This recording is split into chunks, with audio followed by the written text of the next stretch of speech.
राधे राधे दोस्तों, आपका हमारे YouTube चैनल दिव्य भक्ति ज्ञान वेग में हार्दिक स्वागत है। श्री शिवाय नमस्तुभ्यम। प्रिय श्रोताओं, आज शिव पुराण की कथा का 19वां दिन है। हम सब जीवन में किसी न किसी उत्तर की तलाश में हैं, पर जब बाहर के उत्तर चुप हो जाते हैं तब शिव जी की कथा भीतर से बोलती है। जी वही है जो तब सुनते हैं जब पूरी दुनिया अनसुनी कर देती है। उनकी यह कथा हर उस प्रश्न का उत्तर है जो शब्दों में नहीं पूछा जा सकता। तो चलिए आज की कथा से पहले हम सभी भगवान से प्रार्थना करें। हे अंतर्यामी महादेव, आप हमारे मौन को भी समझते हैं। हमें आपकी वही कृपा दीजिए जो बिना कहे सब कुछ दे देती है। आपके चरणों में बैठकर जो मिले वही सच्चा समाधान है। हर हर महादेव। अब सुनिए आज की कथा। व्यास जी ने कहा, प्रिय सनत कुमार जी, आपकी बुद्धि बड़ी उत्तम है। आप सर्वज्ञ है। तात, आपने परमेश्वर शिव की जो कथा सुनाई है वह तो अत्यंत अद्भुत है। अब बुद्धिमान विश्वकर्मा ने शिव जी के लिए जिस देवमय और परमोत्कृष्ट दिव्य रथ का निर्माण किया था उसका भी वर्णन कीजिए।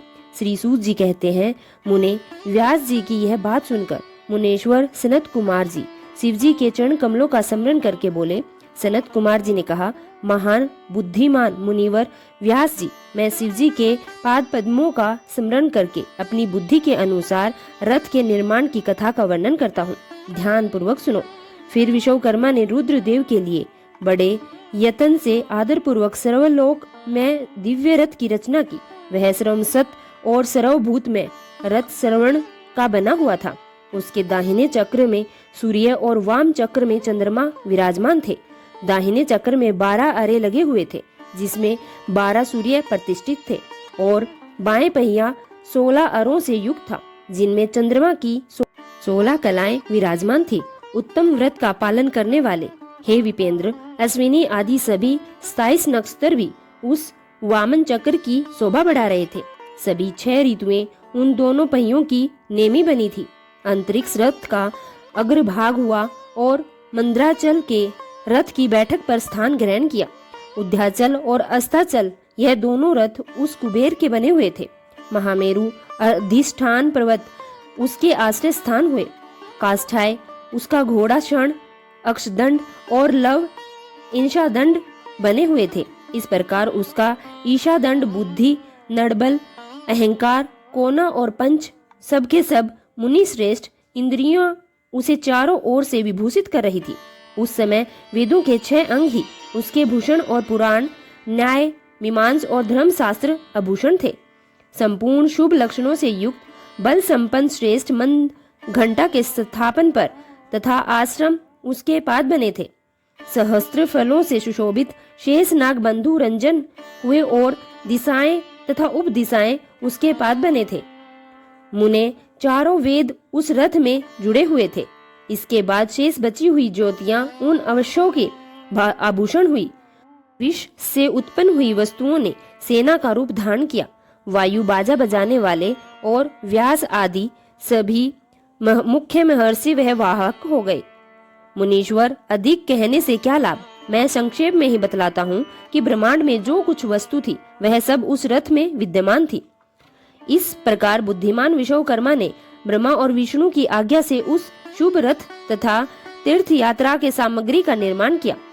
सनत कुमार जी कहते हैं, महर्षि, इस प्रकार के महान दिव्य रथ में जो अनेक विध आश्चर्य से भरा हुआ था, वेद रूपी अश्वों को जोतकर ब्रह्मा ने उसे शिव को समर्पित कर दिया।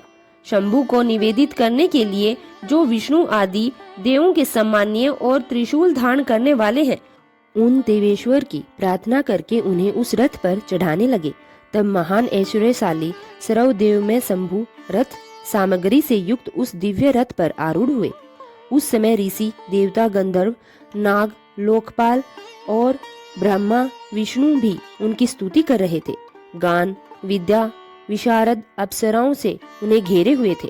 सारथी के स्थान पर ब्रह्मा को देकर उन वरदायक शंभु शोभा पा रहे थे। लोका की सारी वस्तुओं से कल्पित उस रथ पर शिव जी चढ़ रहे थे कि वेद संभूत वे घोड़े सिर के बल भूमि पर ही गिर पड़े। पृथ्वी में मानो भूकंप आ गया। पर्वत डगमगाने लगे। सहसा शेष नाग शिवजी का भार ना सह करने पर आतुर होकर वो उठ खड़े हुए। वह उसी क्षण भगवान धरणीधर ने उठकर नंदीश्वर का रूप धारण किया और रथ के नीचे जाकर उसे ऊपर उठाया। परंतु नंदीश्वर भी रथ पर विराजमान महेश के उस उत्तम तेज को सहन नहीं कर सके और उन्होंने भी तत्काल ही पृथ्वी पर घुटने टेक दिए। फिर भगवान ब्रह्मा ने शिवजी की आज्ञा से हाथ में चाबुक लेकर घोड़ों को उठाकर उस श्रेष्ठ रथ को खड़ा किया। फिर महेश द्वारा अधिष्ठित उस उत्तम रथ में बैठे हुए ब्रह्मा जी रथ में जुते हुए मन और वायु के समान वेगशाली वेद में अश्वों को उन तपस्वी दानवों के आकाश स्थित तीनों पुरों को लक्ष्य करके आगे बढ़ाया। फिर लोगों के कल्याण करता भगवान रुद्र देवों के भी और दृष्टि करके कहने लगे, सुरश्रेष्ठ हो, यदि तुम लोग देवों के तथा अन्य प्राणियों के विषय में पृथक पृथक पशुत्व की कल्पना करके पशुओं का अधिपत्य मुझे प्रदान करोगे, तभी मैं उन असुरों का संहार करूंगा, क्योंकि वे दैत्य श्रेष्ठ तभी मारे जा सकते हैं, अन्यथा उनका वध कदापि असंभव है। सनत कुमार जी कहने लगे, हे मुने, अगाध बुद्धि संपन्न देवादि देव भगवान शंकर की यह बात सुनकर सभी देवता पशुत्व के प्रति संस्कित हो उठे, जिससे उनका मन खिन्न हो गया। तब उनके भाव को समझकर देवादि देव अंबिकापति शंभु करुणाधार्त होकर फिर वे हंसकर उन देवताओं से इस प्रकार बोले, देव श्रेष्ठ हो, पशु भाव प्राप्त होने पर भी तुम लोग वैसे ही रहोगे। उस पशु भाव से मुक्त होने का उपाय बतलाता हूँ, तो सुनो। वैसा समाहित मन वाले देवताओं, मैं तुम लोगों से सच्ची प्रतिज्ञा करता हूँ, जो इस पशुपत का व्रत पालन करेगा वह पशुत्व से मुक्त हो जाएगा। हे सुरश्रेष्ठों, इसके अतिरिक्त जो अन्य प्राणी भी मेरे पाशुपत व्रत को करेंगे वे भी निसंदेह पशुत्व से छूट जाएंगे। जो नैष्ठिक ब्रह्मचार्य का पालन करते हुए 12 वर्ष तक, 6 वर्ष तक अथवा 3 वर्ष तक मेरी सेवा करेगा अथवा कराएगा वह पशुत्व से मुक्त हो जाएगा। इसलिए श्रेष्ठ देवताओं, तुम लोग भी जब इस परमोत्कृष्ट दिव्य व्रत का पालन करोगे तो उसी समय पशुत्व से मुक्त हो जाओगे, इसमें कोई भी संशय नहीं है। नंद कुमार जी कहते हैं, हे महर्षि परमात्मा, महेश्वर का वचन सुनकर विष्णु आदि देवताओं ने कहा, तथ्य बहुत ही अच्छा, ऐसा ही होगा। इसलिए बड़े बड़े देवता तथा असुर भगवान शंकर के पशु बने और पशुत रूपी पास से विमुक्त होने के कारण रुद्र पशुपति हो गए। तभी से महेश्वर का पशुपति यह नाम विषयों में प्रख्यात हो गया। यह नाम समस्त लोकों में कल्याण प्रदान करने वाला है। उस समय संपूर्ण देवता तथा ऋषि हर्ष मगन होकर जय जयकार करने लगे और देवेश्वर ब्रह्मा, विष्णु तथा अन्य प्राणी भी परमानंद मगन हो गए। उस अवसर पर महात्मा शिव का जैसा रूप प्रकट हुआ था उसका वर्णन तो सैकड़ों वर्षों में भी नहीं किया जा सकता। फिर जो शिवा तथा संपूर्ण जगत के स्वामी तथा संपूर्ण प्राणियों को सुख प्रदान करने वाले हैं, वे महेश्वर या सुसज्जित होकर त्रिपुर का संहार करने के लिए प्रस्थान करने लगे। जिस समय देवादि देव महादेव त्रिपुर का विनाश करने के लिए चले, उस अवसर पर देवराज आदि सभी प्रधान देवता भी उनके साथ ही प्रस्थान करने लगे। पर्वत के समान विशालकाय उन सुरेश्वर का मन प्रसन्न था। वे सूर्य के समान लग रहे थे और वे सभी हाथों में हल, शाल, मुशल, वशुंडी और तथा नाना प्रकार के विशाल आयुधों को धारण करके हाथी, घोड़े, सिंह, रथ और बैलों पर सवार होकर चल पड़े।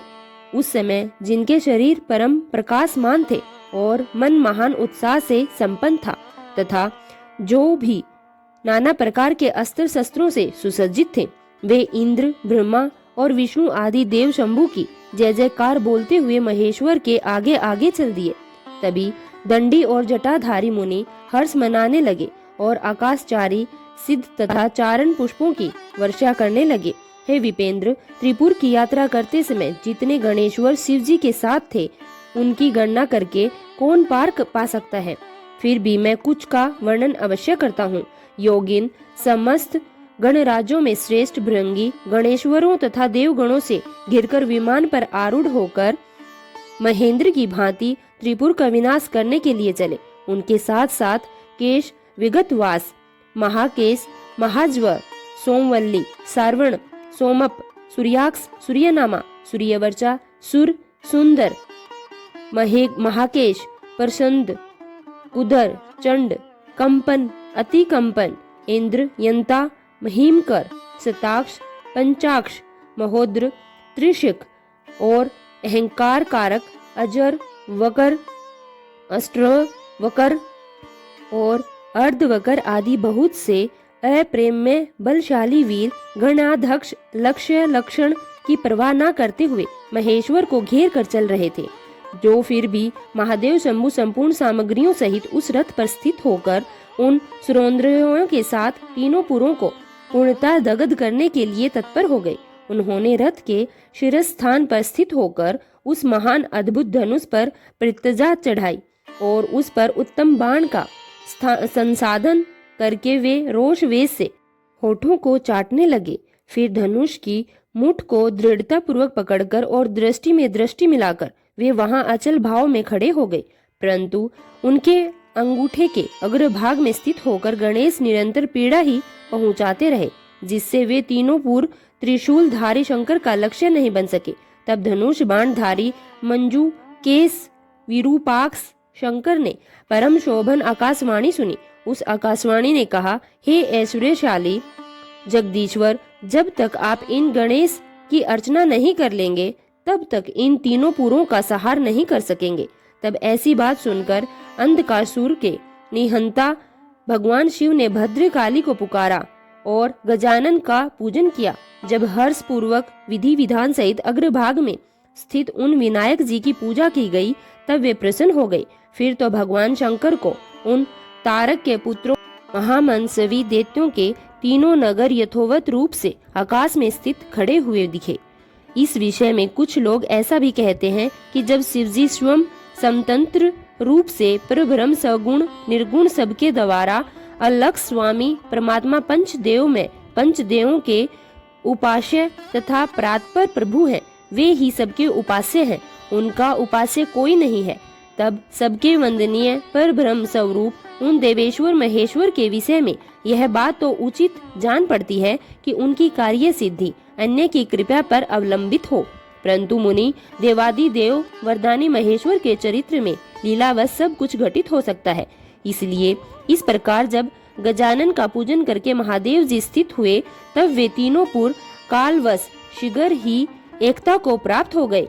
मुने उन त्रिपुरों के परस्पर मिलकर एक हो जाने पर महान आत्म बल से संपन्न देवताओं को महान हर्ष हुआ। तब संपूर्ण देवगण सिद्ध और परम अष्टमूर्ति धारी शिव की स्तुति करके उच्च स्वर में जय जयकार करने लगे।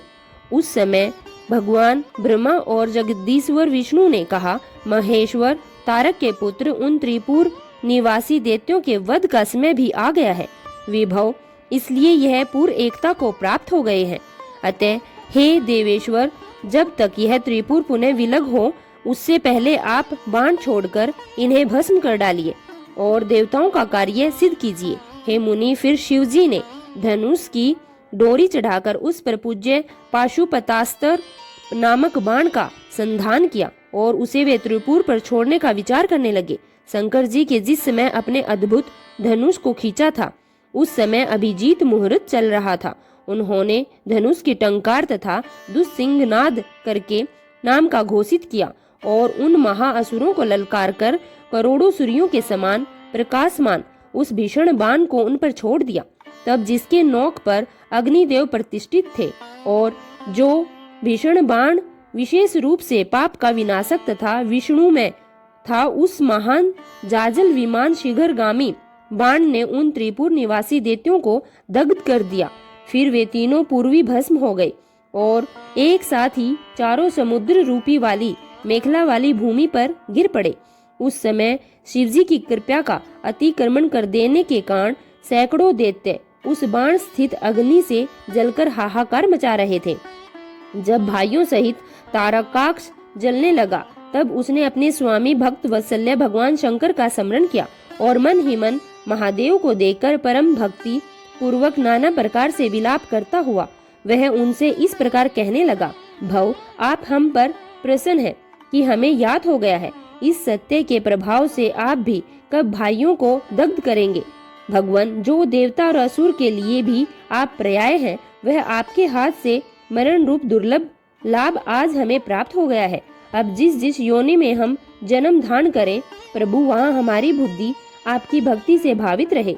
मुने, यूं वे दैत्य विलाप कर रहे थे कि शिवजी की आज्ञा से उस अग्नि ने उन्हें अद्भुत रीति से जलाकर राख की ढेरी में बदल दिया। व्यास जी और जो भी बालक और वृद्ध दानव थे, वे शिव की आज्ञा अनुसार उस अग्नि द्वारा शीघ्र ही जलकर भस्म हो गए।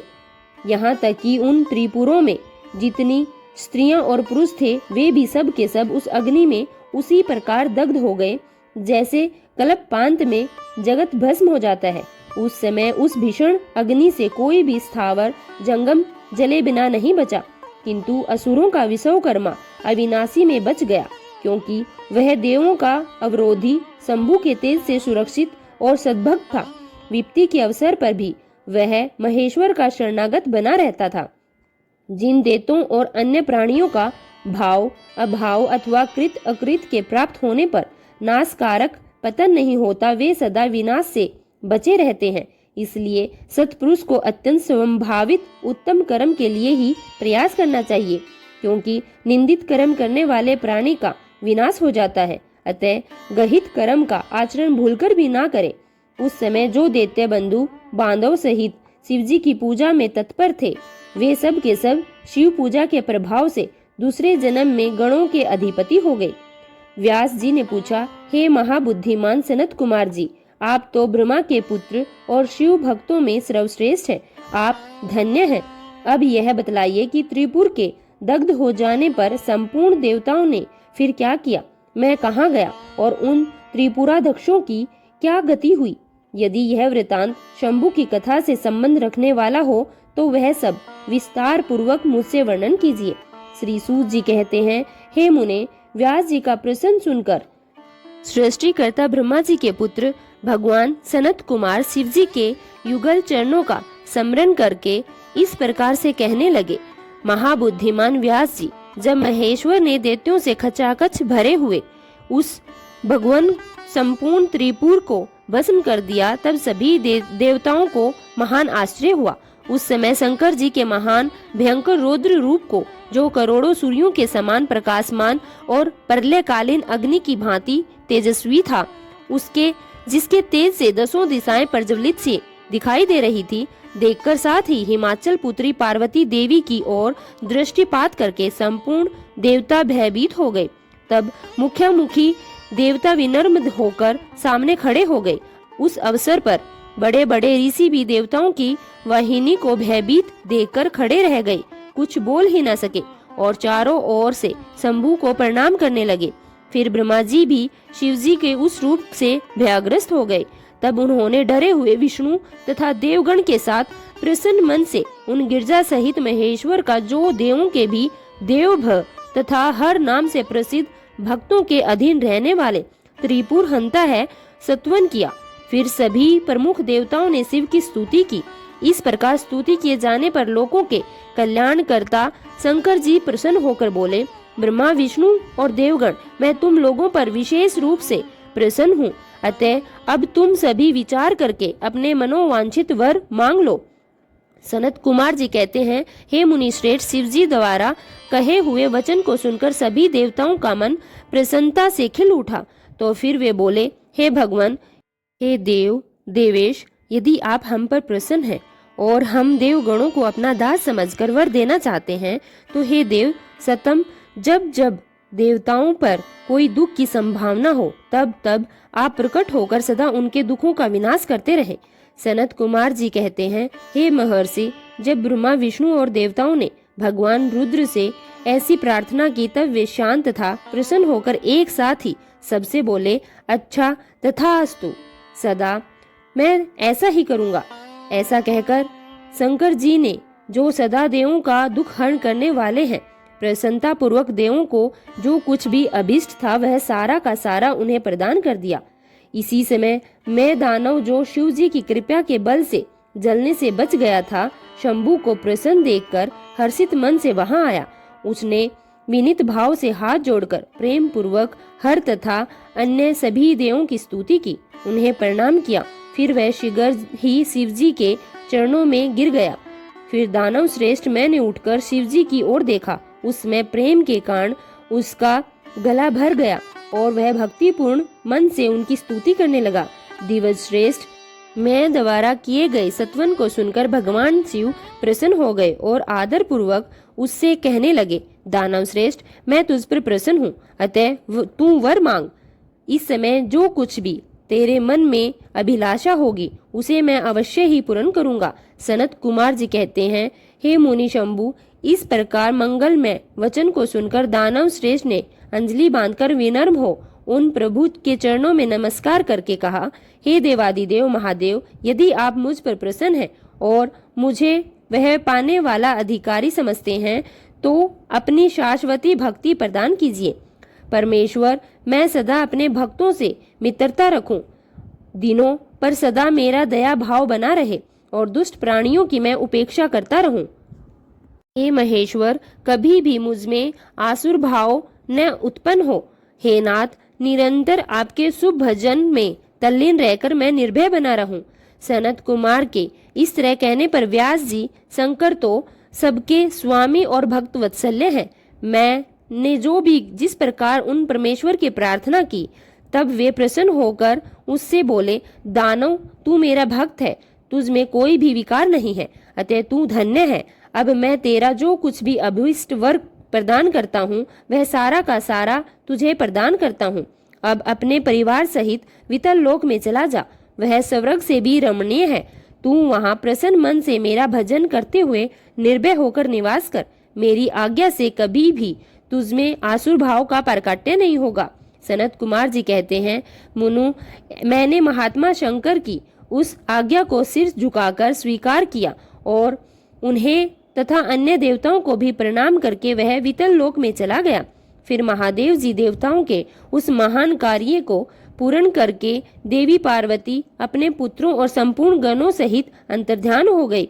जब परिवार समेत मैंने भगवान शंकर अंतर्ध्यान होने के बाद वह धनुष बाण रथ आदि सारा उपकरण भी अदृश्य हो गया।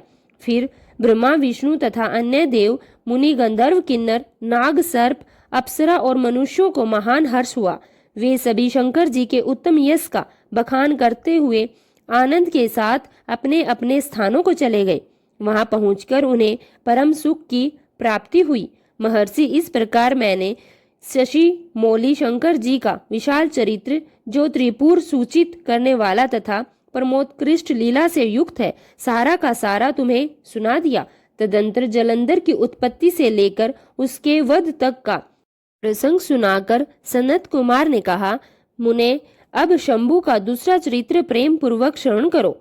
उसके सुनने मात्र से ही तुम्हारे शिव भक्ति सुदृढ़ हो जाती है। व्यास जी, शंखचूर नामक एक महावीर दानव था जो देवों के लिए कंटक स्वरूप था। उसे शिवजी ने रण के मुहाने पर त्रिशूल से मार डाला था। शिव जी का वह दिव्य चरित्र परम पावन तथा पाप नाशक है। तुम पर अधिक स्नेह होने पर वो अब मैं तुम्हें वर्णन करता हूँ। तुम भी प्रेम पूर्वक उसे श्रवण करो। ब्रह्मा जी के पुत्र जो महर्षि मरीचि थे, उनके पुत्र कश्यप हुए। यह मननशील, धर्मश, सृष्टिकर्ता, विद्या संपन्न और प्रजापति थे। दक्ष ने प्रसन्न होकर अपनी 13 कन्याओं का विवाह इनके साथ कर दिया। उनकी संतानों का इतना अधिक विस्तार हुआ कि उसका वर्णन करना बहुत कठिन है। उन कश्यप पत्नियों में से एक का नाम था धनु। वह श्रेष्ठ, सुंदरी और महास्वरूपवती थी। उस साध्वी का सौभाग्य बहुत बड़ा हुआ था। मुने, उस धनु से बहुत ही महाबली पुत्र का उत्पन्न हुआ। विस्तार भर से उनके नाम नहीं गिनाए जा रहे। उनमें से एक का नाम था विपरचित, जो महान बल पराक्रम से संपन्न था। उसका पुत्र दम्भ हुआ, जो जितेंद्रिय, धार्मिक और विष्णु भक्त था। जब उसके कोई पुत्र नहीं हुआ, तब उस वीर को चिंता हो गई। उसने शुक्राचार्य को गुरु बनाकर उनसे कृष्ण मंत्र प्राप्त किया और वहां से वह अपने पुष्कर में जाकर घोर तप करना आरंभ कर दिया। वहां सुदृढ़ आसन लगाकर कृष्ण मंत्र का जप करते हुए उसने 1 लाख वर्ष बिता दिए। तब उस तपस्वी के मस्तक से एक जाजल विमान उत्पन्न हुआ, जो वह तो तेज निकलकर सर्वत्र व्याप्त हो गया। वह तेज इतना दुष्ट था कि उससे संपूर्ण देवता भी, मुनि तथा मनु संतप्त हो उठे। तब वे इंद्र को अगुआ बनाकर ब्रह्मा के शरणापन में चले गए। वहां उन्होंने संपूर्ण संपत्तियों के दाता विधाता को प्रणाम करके उनकी स्तुति की और फिर विशेष रूप से व्याकुल होकर अपना सारा वृतांत उनसे कह सुनाया। उनकी बात सुनकर ब्रह्मा जी ने उन्हें साथ लेकर वे सारा वृतांत श्री विष्णु जी को सुनाने बैकुंठ धाम को चले गए। वहां पहुंचकर सभी लोगों ने त्रिलोकी के अधीश्वर और रक्षक परमात्मा विष्णु को विनीत भाव से प्रणाम किया और फिर हाथ जोड़कर उनकी स्तुति करने लगे। देवतागण बोले, देवादिदेव, हमें पता नहीं कि यहाँ कौन सा कांड उत्पन्न हो गया। हम किसके तेज से संत पर व्याकुल हो उठे, यह आप ही बतलाइए।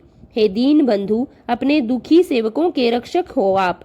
अतः हे शरणदाता रमानाथ, हम शरणागतों की रक्षा कीजिए। सनत कुमार जी कहते हैं, मुनि ब्रह्मा आदि देवताओं के वचनों को सुनकर शरणागत वत्सल्य भगवान विष्णु मुस्कुराए और प्रेम पूर्वक बोले, अमरो, शांत रहो, घबराओ मत, भयभीत मत हो, कोई उल्ट पुल्ट नहीं होगा, क्योंकि अभी प्रलय का समय नहीं आया है और यह तेज तो दंभ नामक दानव का है, जो मेरा भक्त है और पुत्र की कामना से तप कर रहा है। उसे वरदान देकर शांत कर दूंगा। सनत कुमार जी कहते हैं, मुने, भगवान विष्णु के ऐसा कहने पर ब्रह्मादि देवताओं की व्याकुलता जाती रही और वे सभी धैर्य धारण करके अपने अपने धाम को लौट गए। इधर भगवान अच्युत भी वर प्रदान करने के लिए पुष्कर को चल पड़े, जहां पर दंभ नामक दानव तप कर रहा था। वहां पहुंचकर श्री हरि ने अपने मंत्र का जप करने वाले भक्त दंभ को सांत्वना देते हुए बड़ी मधुर वाणी में कहा, वत्स, वर मांगो। तब विष्णु जी का उपर्युक्त वचन सुनकर और उन्हें अपने सामने देखकर दंभ बड़ी भक्ति के साथ उनके चरणों में लोटपोट हो गया और बारंबार स्तुति करते हुए बोला, देवादिदेव, हे कमल नयन, आपको नमस्कार है। रमानाथ, मुझ पर कृपा कीजिए। हे त्रिलोक केस, मुझे एक ऐसा वीर पुत्र दीजिए जो आपका भक्त और महान बल पराक्रम से संपन्न हो। वह त्रिलोकी को जीत ले, परंतु देवता उसे पराजित ना कर सके। सनत कुमार जी कहते हैं, मुने, दानव राज दंभ ने ऐसा कहने पर श्री हरि ने उन्हें वह वर दे दिया और उसको उसके तप से निर्वित करके स्वयं अंतर्ध्यान हो गए। दानवेंद्र तपस्या सिद्ध हो चुकी थी, उससे उसका मनोरथ पूर्ण हो गया था। अतः वह भी श्री हरि के चले जाने पर उस दिशा को नमस्कार करके अपने घर लौट गया। थोड़े ही समय के बाद उसकी भाग्यवती पत्नी गर्भवती हो गई। वह अपने तेज से घर के भीतरी भाग को प्रकाशित करती हुई शोभा पाने लगी। मुनि श्री कृष्ण के पार्षदों का अग्रणी जो सुदामा नामक गोप था, जिसे राधा जी ने श्राप दे दिया था, वही उसके गर्भ में प्रविष्टित हुआ। फिर समय आने पर साध्वी दंभ पत्नी ने एक तेजस्वी बालक को जन्म दिया।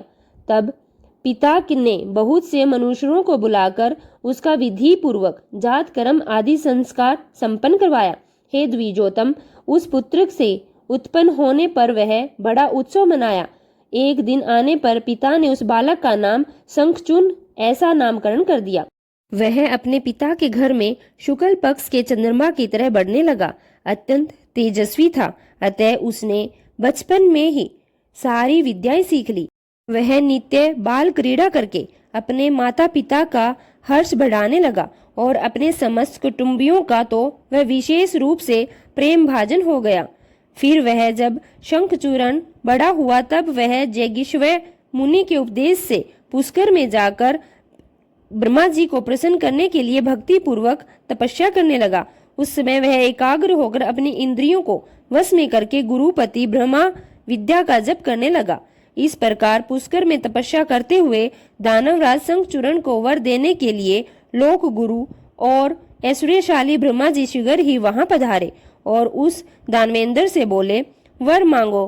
ब्रह्मा जी को देखकर उसने अत्यंत नम्रता से उनका अभिवादन किया और फिर उत्तम वाणी से उनकी स्तुति की। फिर कहा, भगवान, मैं देवताओं के लिए अजय हो जाऊं, ऐसा वर मुझे प्रदान कीजिए।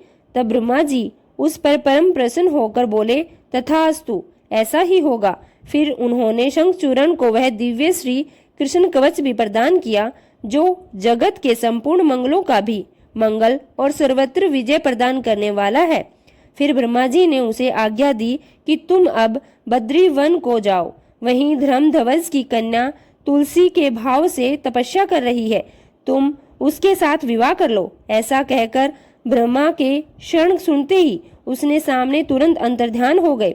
तब वह तप सिद्ध शंखचूरण ने भी अपने मनोरथ तपोबल से पूर्ण हो चुके थे और मुख पर प्रसन्नता खिल रही थी।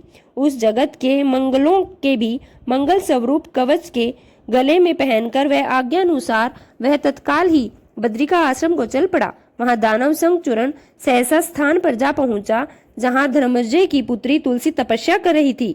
सुंदरी तुलसी का रूप अत्यंत कामनी और मनोहर था। वह उत्तम शील से संपन्न थी। वह सती को देखकर शंखचूरण उसके समीप ठहर गया और मधुर वाणी में उससे बोला, सुंदरी, तुम कौन हो?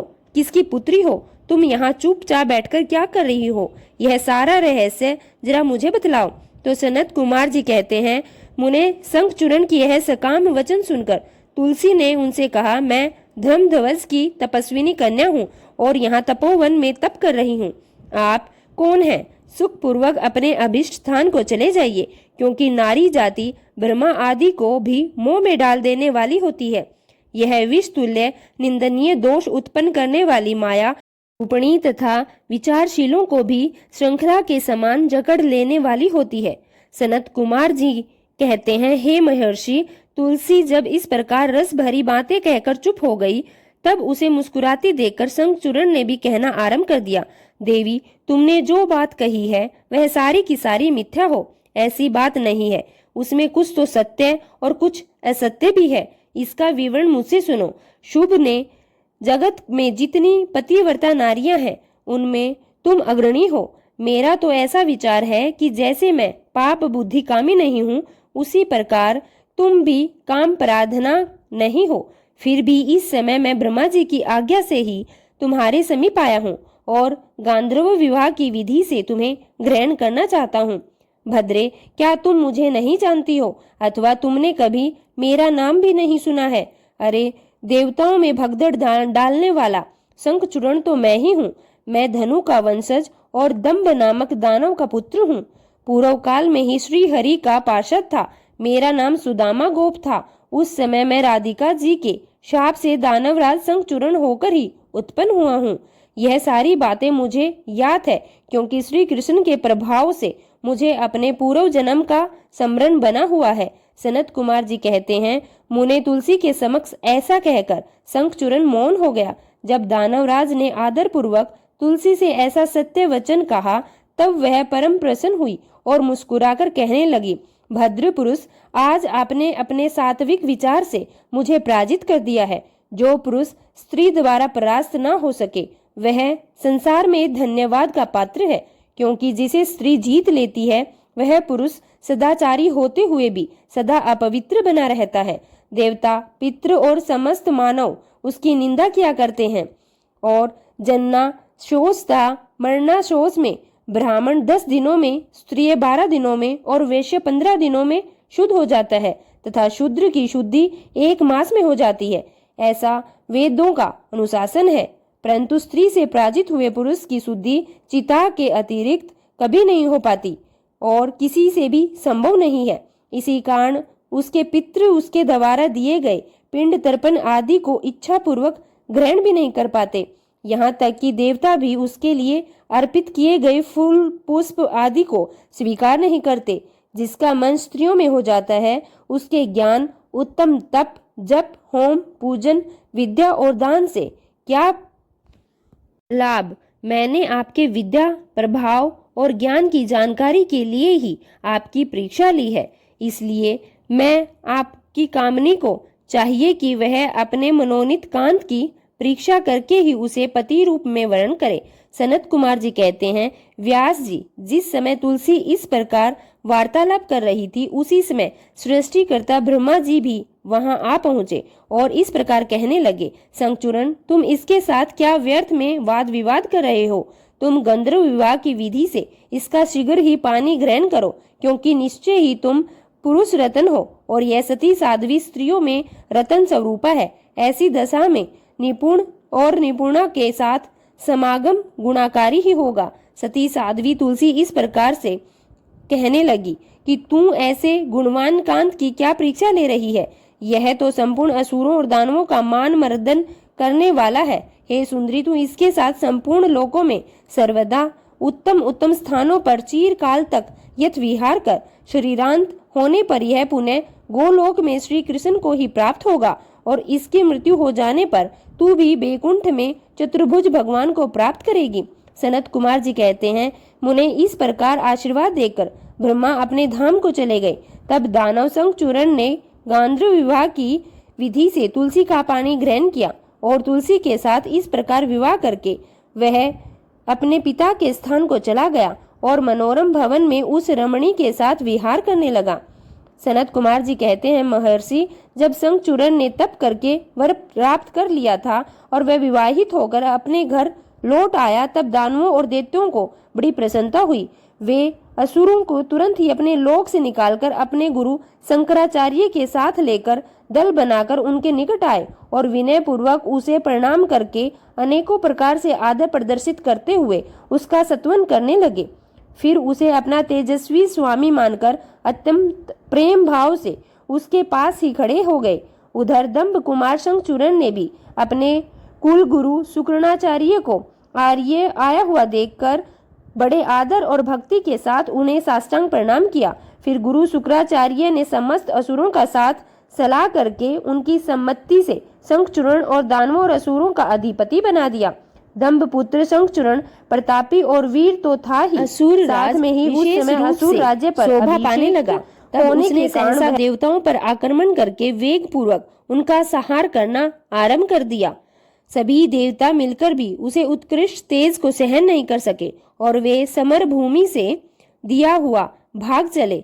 दीन होने के यत्र तत्र पर्वतों की खोजों में छा छुपे और उनकी स्वतंत्रता खत्म हो गई। वे शंखचूरण के वशीवर्ती होने के कारण प्रभावहीन हो गए और कुमार दानवराज शंखचूरण ने भी संपूर्ण लोकों को जीतकर देवताओं का सारा अधिकार छीन लिया। वह त्रिलोकी को अपने अधीन करके संपूर्ण लोकों पर शासन करने लगा और स्वयं इंद्र बनकर सारे यज्ञ भागों को भी हड़पने लगा तथा अपनी शक्ति से कुबेर, सोम, सूर्य, अग्नि, यम और वायु आदि के अधिकारों का भी पालन करने लगा। उस समय महान बल पराक्रम से संपन्न महावीर शंखचूरण समस्त देवताओं, असुरों, दानवों, राक्षसों, नागों, किन्नरों, मनुष्यों और त्रिलोकी के अन्याय प्राणियों का एक छत्र सम्राट था। इस प्रकार महान राजेश्वर शंखचूरण बहुत वर्षों तक संपूर्ण भुवनों के राज्य का उपभोग करता रहा। उसके राज्य में ना काल पड़ता था, ना महामारी और ना ही अशुभ ही कोई प्रकोप होता था। आदि व्याधि अपना प्रभाव नहीं डाल पाते थे। इस प्रकार सारी प्रजा सदा दुखी नहीं सुखी रहती थी। पृथ्वी बिना जोते ही अपने अनेक कार्य करती रहती। नाना प्रकार की औषधियां उत्पन्न उत्तम फलों और रसों से युक्त थी। उत्तम उत्तम मणियों की खदानें थी। समुद्र अपने तटों पर निरंतर ढेर के ढेर रत्न बिखेरते रहते थे। वृक्षों में सदा पुष्प फल लगे रहते थे। देवताओं के अलावा सभी जीव सुखी थे। उनमें किसी प्रकार का विकार नहीं था और इस तरह से वो सभी देवता परेशान थे। चारों वर्णों और आश्रमों के लोग अपने अपने धर्म में स्थित रहते थे और जहाँ इस प्रकार जब वह त्रिलोकी का शासन चल रहा था, उस समय कोई भी दुखी नहीं था। केवल देवता भ्रात दोष द्रोह दुख उठा रहे थे। मुने महाबली शंखचूरण गोलोक निवासी श्री कृष्ण के परम मित्र था। साधु स्वभाव वाला वह सदा श्री कृष्ण की भक्ति में तत्पर रहा करता था।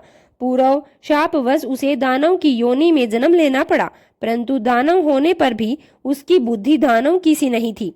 फिर व्यास जी, फिर जो पराजित होकर राज्य से हाथ धो बैठे थे, वे सभी सूरगण तथा ऋषि परस्पर मंत्रांगण करके ब्रह्मा जी की सभा में चले। वहां पहुंचकर उन्होंने ब्रह्मा जी का दर्शन किया और उनके चरणों में अभिवादन करके विशेष रूप से उनकी स्तुति की। फिर बड़ी व्याकुलता से अपना सारा वृतांत उन्हें कह सुनाया। तब ब्रह्मा जी उन सभी देवताओं और मुनियों को डांडस देकर उनके साथ लेकर सतपुरुष को सुख प्रदान करने वाले बैकुंठ लोक को चल पड़े। वहां पहुंचकर देवगणों सहित ब्रह्मा जी ने रमापति का दर्शन किया। उनके मस्तक पर किरीट सुशोभित था, कानों में कुंडल झिलमिला रहे थे और कंठ वनमाला से सुशोभित था। वे चतुर्भुज देव अपनी चारों भुजाओं में शंख, चक्र, गदा और पद्म धारण किए हुए थे। श्री विग्रह पर पीताम्बर शोभा दे रहा था और सनद आदि सिद्ध उनकी सेवा में नियुक्त थे। ऐसे सर्वव्यापी विष्णु की झांकी करके ब्रह्मा आदि देवताओं तथा मुनीश्वरों ने उन्हें प्रणाम किया और फिर भक्ति पूर्वक हाथ जोड़कर वे उनकी स्तुति करने लगे। देवता बोले, सामर्थ्यशाली हे भगवान बैकुंठपति, आप देवों के भी देव और लोकों के स्वामी हैं। आप त्रिलोकी के गुरु हैं। हे श्री हरि, हम आपकी शरण में हैं, हमारी रक्षा कीजिए। अपनी महिमा से कभी चित न होने वाले ऐश्वर्यशाली त्रिलोक के आप ही लोकों के पालक हैं। हे गोविंद, लक्ष्मी आप में ही निवास करती है और आप अपने भक्तों के प्राण स्वरूप हैं। आपको हमारा नमस्कार है। इस प्रकार स्तुति करके सभी देवता श्री हरि के आगे रो पड़े। उनकी बात सुनकर श्री हरि ने ब्रह्मा जी से कहा, हे ब्रह्मा जी, यह बैकुंठ योगियों के लिए भी दुर्लभ है। तुम यहाँ किस लिए आए हो? तुम पर कौन सा कष्ट आ पड़ा? वह यथार्थ रूप से मेरे सामने वर्णन करो। सनत कुमार जी कहते हैं, हे मुनि, श्री हरि का ऐसा वचन सुनकर ब्रह्मा जी ने विनम्र भाव से सिर झुकाकर उन्हें बारंबार प्रणाम किया और अंजलि बांधकर परमात्मा विष्णु के समक्ष स्थित होकर देवताओं के कष्ट से भरी हुई शंखचूर्ण की सारी करतूत कह सुनाई। अब समस्त प्राणियों के भाव के ज्ञाता भगवान श्री हरि उस बात को सुनकर हंस पड़े और ब्रह्मा जी से उस रहस्य का उद्घाटन करते हुए बोले, हे कमल योनि में शंखचूर्ण का सारा वृतांत जानता हूँ। पूर्व जन्म में वह महातेजस्वी गोप था जो मेरा भक्त था। मैं उसके वृतांत से संबंध रखने वाले इस पुरातन इतिहास का वर्णन करता हूँ। सुनो, इसमें किसी प्रकार का संदेह नहीं करना चाहिए। भगवान शंकर सभी का कल्याण करेंगे। गोलोक में मेरे ही रूप श्री कृष्ण रहते हैं। उनकी स्त्री श्री राधा नाम से विख्यात है। वह जगत जननी तथा प्रकृति की प्रमोदकृष्ट पांचवी मूर्ति है। वही वहां सुंदर रूप से विहार करने वाली है। उनके अंग से अद्भुत बहुत से गोप और गोपियां भी निवास करती है। वे नित्य राधा कृष्ण का अनुवर्तन करते हुए उत्तम उत्तम क्रीड़ाओं में तत्पर रहते हैं। वही गोप इस समय शंभु की इस लीला से मोहित होकर शापवश अपने को दुख देने वाले दानवी योनि में प्राप्त हुआ है। श्री कृष्ण ने पहले ही रुद्र के त्रिशूल से उसकी मृत्यु निर्धारित कर दी है। इस प्रकार वह दानव देह का परित्याग करके पुनः कृष्ण पार्षद हो जाएगा। देवेश, ऐसा जानकर तुम्हें भय बिल्कुल नहीं करना चाहिए। चलो हम दोनों ही शंकर जी की शरण में चले। वे शीघ्र ही कल्याण का विधान करेंगे। अब हमें तुम्हें और समस्त देवताओं को निर्भय हो जाना चाहिए। सनत कुमार जी कहते हैं, मुनि, ऐसा कहकर ब्रह्मा सहित विष्णु शिवलोक को चले। मार्ग में मन ही मन में भक्त वत्सल सर्वेश्वर शंभु का ध्यान करते हुए जा रहे थे। व्यास जी इस प्रकार से वे रमापति विष्णु जी श्री ब्रह्मा जी के साथ उसी समय उस शिवलोक में जा पहुंचे जो महान, दिव्य, निराधार और भौतिकता से रहित है। वहां पहुंचकर उन्होंने शिवजी की सभा का दर्शन किया। वह ऊंची और उत्कृष्ट प्रभाव वाली सभा प्रकाश युक्त शरीरों वाले शिव पार्षदों के होने के कारण विशेष रूप से सुशोभित हो रही थी। उन पार्षदों का रूप सुंदरकांत से युक्त महेश्वर के रूप का सदृश था। उनके 10 भुजाएं थी, 5 मुख और 3 नेत्र थे। गले में नील चिन्ह तथा शरीर का वर्ण अत्यंत गौर था। वे सभी श्रेष्ठ रत्नों से युक्त रुद्राक्ष और भस्म के आभरण से विभूषित थे। वह मनोहर सभा नवीन चंद्रमंडल के समान आकार वाली और चकोर थी। उत्तम उत्तम मणियों और हीरों के हारों से वह सजाई गई थी। अमूल्य रत्नों के बने हुए कमल पत्रों से सुशोभित थी।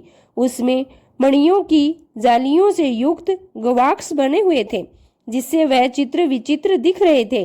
शंकर जी की इच्छा से उसमें पद्म राग मणि जुड़ी हुई थी, जिससे वह अद्भुत सी लग रही थी। वह संतक मणि की बनी हुई सैकड़ों सीढ़ियों से युक्त थी। उसमें चारों ओर इंद्रनील मणि के खंभे लगे हुए थे, जिन पर श्रवण सूत्र से ग्रंथित चंदन के सुंदर पल्लव लटक रहे थे, जिससे वे मन को मोह ले रही थी वे भली भांति संस्कृत और सुगंधित वायु से सुशोभित थी।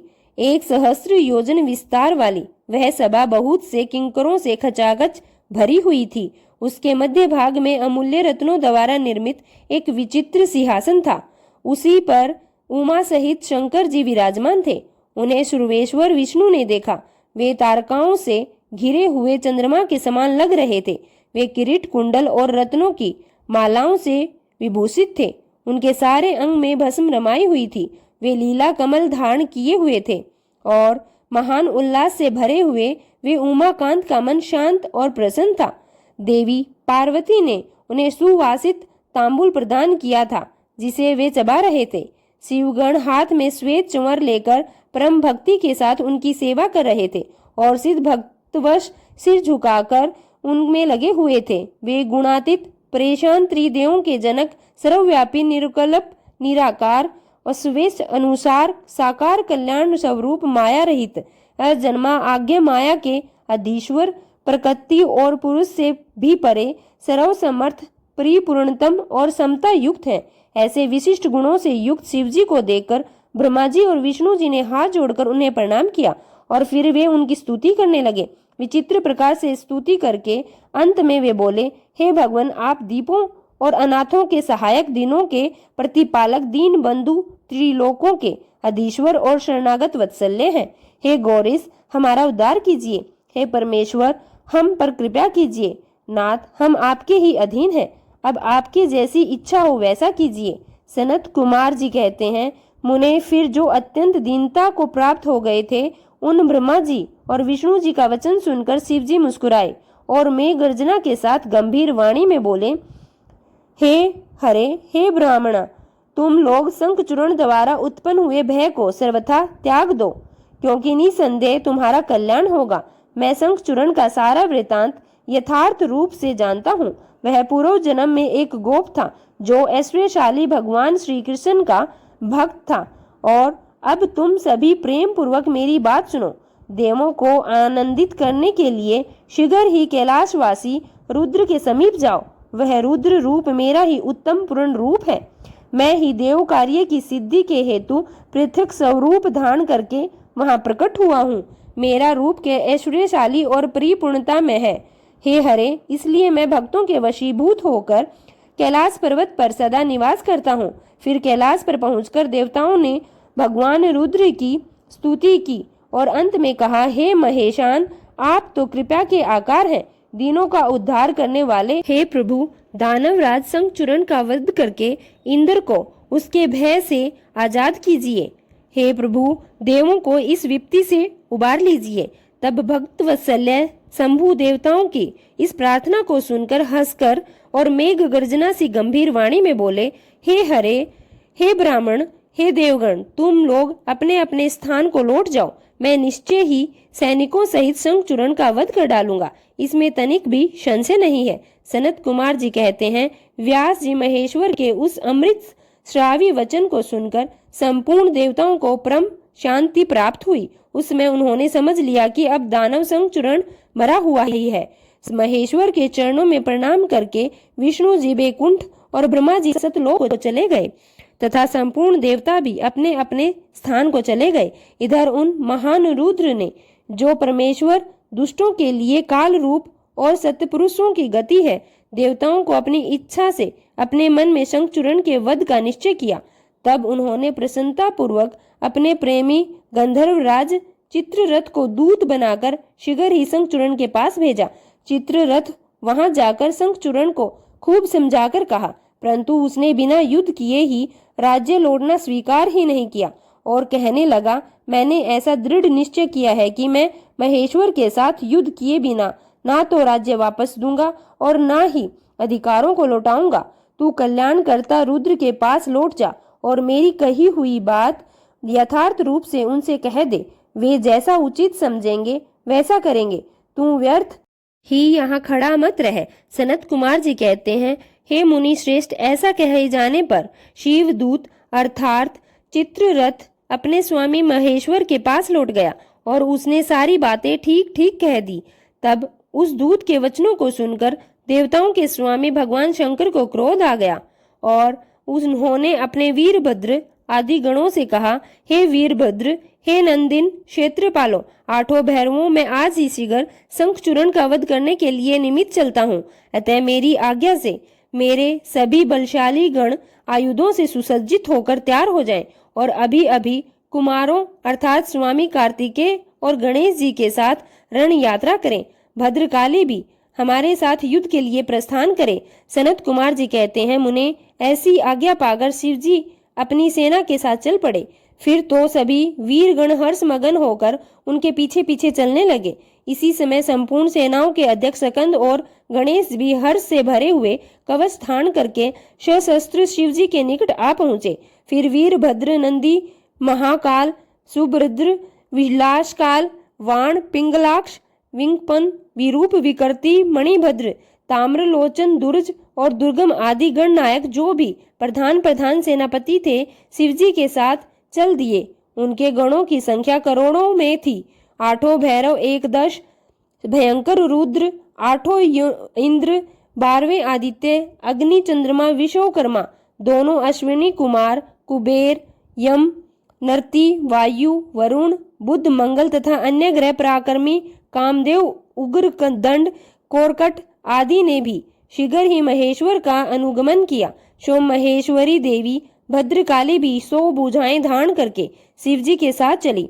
वे उत्तमोत्तम रत्नों के साथ उनके शरीर पर लाल चंदन का अनूप लगा हुआ था और लाल वस्त्र शोभा पा रहे थे।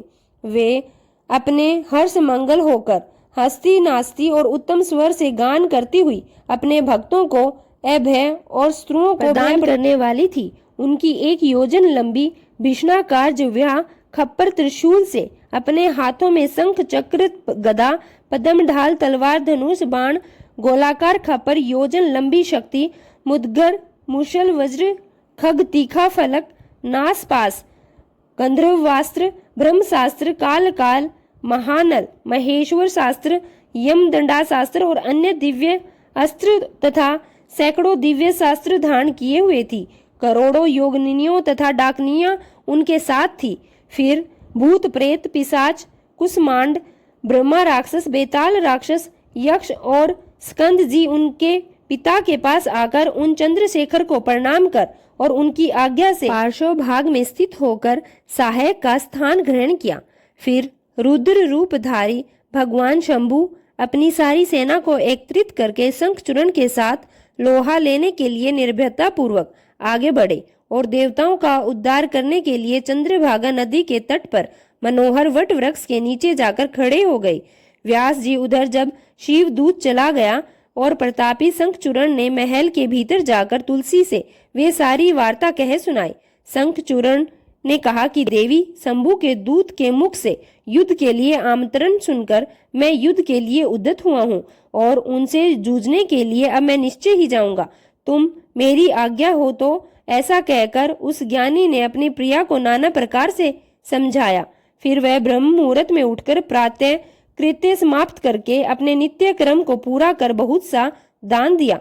फिर अपने पुत्र को संपूर्ण दानवों के राज्य पर अभिषेक कर अपनी पत्नी, राज्य, सारी संपत्ति समर्पित कर दी। पुनः जब उसकी प्रिया रोती हुई उसके रण यात्रा का निषेध करने लगी, अर्थात उसे युद्ध के लिए मना करने लगी, तब राजा शंखचूरण ने नाना प्रकार की कथाएं कहकर उसे दानस बंधवाया।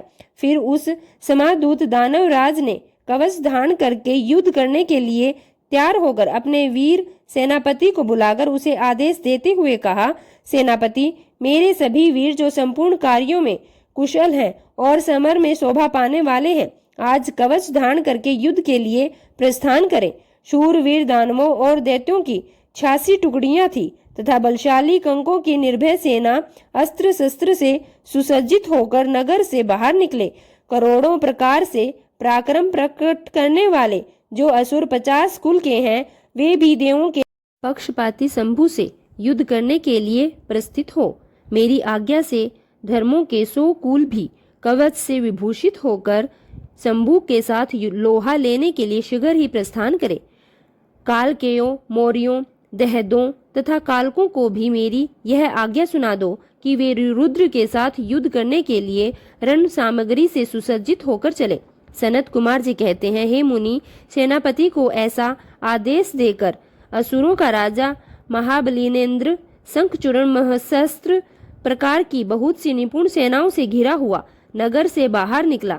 उसका सेनापति भी युद्ध शास्त्र में निपुण, महारथी, महान शूरवीर और रणभूमि में रथियों में अग्रण्य था। इस प्रकार युद्ध स्थल में वीरों को भयभीत कर देने वाला वह दानवराज 3 लाख अक्षौहिणी सेनाओं पर शासन करता हुआ शिविर से बाहर निकला और उत्तमोत्तम रत्नों द्वारा निर्मित विमान पर विराजमान होकर गुरुजनों को आगे करके युद्ध के लिए चल पड़ा। आगे बढ़ने पर वह पुष्पभद्रा नदी के तट पर सिद्ध आश्रम में जा पहुंचा। वहां एक मनोहर वट वृक्ष विराजमान था। वह सिद्ध क्षेत्रों सिद्धों को उत्तम सिद्धि प्रदान करने वाला था। पुण्य क्षेत्र भारत में वह कपिल का तप स्थान कहलाता है। वह भूभाग पश्चिम समुद्र के पूर्व, मल्य पर्वत से पश्चिम, श्रीशैल से उत्तर और गंधमादन से दक्षिण था। चौड़ाई में 5 योजन तथा लंबाई में 500 योजन था। भारत के उस भूभाग के उत्तम पुण्य प्रदान करने वाली तथा शुद्ध स्फटिक के समान स्वच्छ जल से परिपूर्ण पुष्पभद्रा और सरस्वती नाम की 2 रमणीय नदियां बहती थी। सदा सौभाग्य से संयुक्त रहने वाली लवण सागर की प्रिया और भार्या पुष्पभद्रा सरस्वती के साथ हिमालय से निकली है और गोमत पर्वत के पीछे करके पश्चिमी समुद्र में जा मिलती है। वहां पहुंचकर शंखचूर्ण ने शिवजी की सेना को ललकारा और उनसे युद्ध के लिए आगे बढ़ने लगा।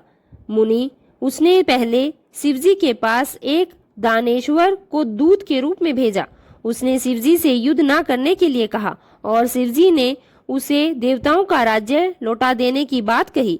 अंत में महेश्वर ने कहा, हे दूत, हम किसी का भी पक्ष नहीं लेते, क्योंकि हम तो कभी स्वतंत्र ही नहीं हैं, सदा भक्तों के अधीन रहते हैं और उनकी इच्छा से ही उन्हीं का कार्य करते हैं। देखो, पूर्व काल में ब्रह्मा जी की प्रार्थना से पहले प्रलय समुद्र में श्री हरि और दैत्य श्रेष्ठ मधुकैटभ का भी हित हुआ था। पुण्य भक्तों के हितकारी उन्हीं श्री विष्णु देवताओं की प्रार्थना करने पर प्रहलाद के कारण हिरण्यकश्यपों का भी वध किया था। तुमने यह भी सुना होगा कि पहले जो मैंने त्रिपुरा के साथ युद्ध करके उनसे मार डाला था, वह भी देवों की प्रार्थना पर ही हुआ था। पूर्व काल में सर्वेश्वरी जगत जननी का भी जो शुभ आदि के साथ युद्ध हुआ था और जिसमें उन्होंने उन दैत्यों का वध कर डाला था, वह भी देवताओं की प्रार्थना करने पर ही घटित हुआ था। वे सभी देवगण आज भी ब्रह्मा के शरणागत हुए हैं। तब वे उन देवताओं और हरि के साथ मेरी शरण में आ पहुंचे। ये दूत इस प्रकार ब्रह्मा, विष्णु और देवगणों की प्रार्थना के वशीभूत होकर देवों का अधीश्वर होने के कारण मैं भी युद्ध करने के लिए ही आया हूँ। और तुम तो महात्मा श्री कृष्ण के श्रेष्ठ पार्षद हो। अब तक जो दैत्य मारे गए हैं, उनमें से कोई भी तुम्हारी समानता नहीं कर सकता। इसलिए राजन देव, सिद्धि के लिए तुम्हारे साथ युद्ध करने में मुझे कौन सी लज्जा होगी, अर्थात कुछ भी नहीं होगा, क्योंकि मैं ईश्वर हूँ और देवताओं ने मुझे विनय पूर्वक भेजा है। अतः तुम जाओ और शंखचूर्ण से मेरी यह बात कह दो। वह जैसा उचित समझेगा वैसा करेगा। मुझे तो देवताओं का कार्य करना ही है। ऐसा कहकर कल्याणकर्ता महेश्वर मौन हो गए। तब शंखचूर्ण का वह दूत उठा और शंखचूर्ण के पास चला गया। जय भोलेनाथ। आज के अध्याय में बस इतना ही। इसके आगे की कथा आप कल के अध्याय में सुनेंगे। अब आइए हम सच्चे मन से भगवान शिव से क्षमा प्रार्थना करेंगे। हे भोलेनाथ, अगर इस कथा के श्रवण, वाचन या स्मरण के दौरान हमारे मन, वाणी या कर्म से किसी भी प्रकार की कोई त्रुटि हो गई हो, हम आपसे उसके लिए हाथ जोड़कर प्रार्थना करते हैं। कृपया हमें क्षमा करें। प्रभु, हमारी समझ सीमित है, परंतु श्रद्धा असीम है। अगर किसी पवित्र प्रसंग को हमने अधूरा समझा, अधूरा सुना या फिर किसी दिव्यता को पूरी तरह व्यक्त नहीं किया, तो केवल हमारी अल्प बुद्धि है। उसकी दोषिता हमारी नहीं, बल्कि हमारी अवस्था की है। आप तो दयालु हैं, कृपया मैं हैं, भक्तों के हर अपराध को क्षमा कर देने वाले हैं। हे भोलेनाथ, हमारी इस भक्ति यात्रा को स्वीकार करें और हमारे दोषों को नष्ट करके हमें अपनी शरण में रखें। हे नीलकंठ, इस अध्याय को आपने ही आरंभ करवाया है और आप ही इसे पूर्ण करें। आपकी कृपा से हम हर दिन आपकी ओर निकट आते रहेंगे। यही हमारी आपसे बड़ी कामना है। हर हर महादेव।